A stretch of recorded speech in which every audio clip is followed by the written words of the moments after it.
რუსი ოლიგარქის მმართველობის პირობებში საქართველოში როგორც პოლიტიკური ასევე საბანკო ოლიგარქია დამყარდა მაფიოზური მმართველობა და ამასობაში საქართველოს 1,600,000 მოქალაქეს აქვს ეს არის 2022 წლის მონაცემები, მხოლოდ ბანკიდან, საფინანსო ინსტიტუტებიდან, მიკროსაფინანსო დაწესებულებებიდან 694,000 ადამიანს, 2020 წლის მონაცემებით 300,000-ზე მეტ ადამიანს ლომბარდში აქვს ქონება და ამასობაში უნდა იცოდეს საზოგადოებამ, რომ საქართველოში ბანკის პროცენტს თავისუფალი ბაზარი კი არ ადგენს საბანკო მაფია, ოლიგარქია და ამასობაში მინდა კონკრეტული ციფრების შესახებ გითხრათ. პირველ კვარტალში ბანკების მოგება, წმინდა მოგება გავიდა 600 მილიონ ლარზე. 2022 წელს ეს რიცხვი შეადგენდა 2,100,000,000 ლარს, გულისხმობ წმინდა მოგებას. და თუ შევადარებთ 2012 წელს წინა ხელისუფლების პირობებში, აი მიხეილ სააკაშვილის პირობებში ბანკების მოგება იყო 134 მილიონი ლარი.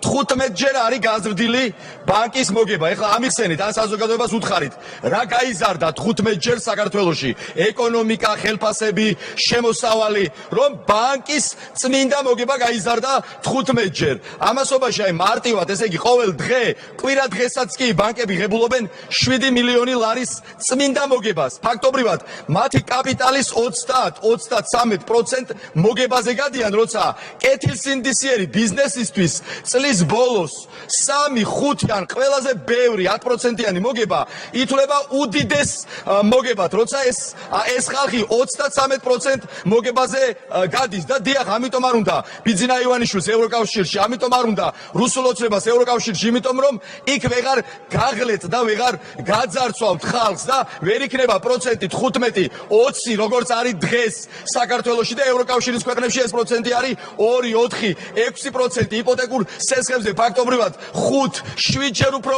მეტ სიხდის ჩვენი მოქალაქეები, ვიდრე ევროკავშირის ქვეყნებში და დიახ, ჩვენ პირდებით საქართველოს მოქალაქეებს, რომ რუსული ოცნების დასრულების პარალელურად, როგორც კი გავხდებით ევროკავშირის წევრები, მაშინვე დასრულდება როგორც ოლიგარქიული მმართველობა, ისე დასრულდება ოლიგარქიული საბანკო მმართველობა ქვეყანაში და მაფია, რომელიც ფაქტობრივად თქვენს ენაზე რო გითხრათ, წეწავს მოქალაქეებს. და აგერ შემოსავლების სამსახურიდან თქვენ შეგიძლიათ ხელმისაწვდომია, საჯაროა და მოიღო და ნახოთ, რომ 100 ლარზე დღეს საქართველოში 11,718 ადამიანი მუშაობს. 200 ლარი ხელფასი თვითონ თქვენდი აქ 20,915 ადამიანს და ჯამში რო შევაჯამოთ 300,000 ადამიანი თვითონ თქვენდე ცხოვრობს 100-დან 800 ლარამდე, რომელიც თქვენ ფაქტობრივად დღეში არ ყოფნით იმისთვის, რომ კაფეებში და რესტორნებში კონკრეტული თანხები გამოიყენოთ. აი ეს მმართველობა მოიტანა ბიძინა ივანიშვილმა, ეს არის პოლიტიკური საბანკო ოლიგარქია.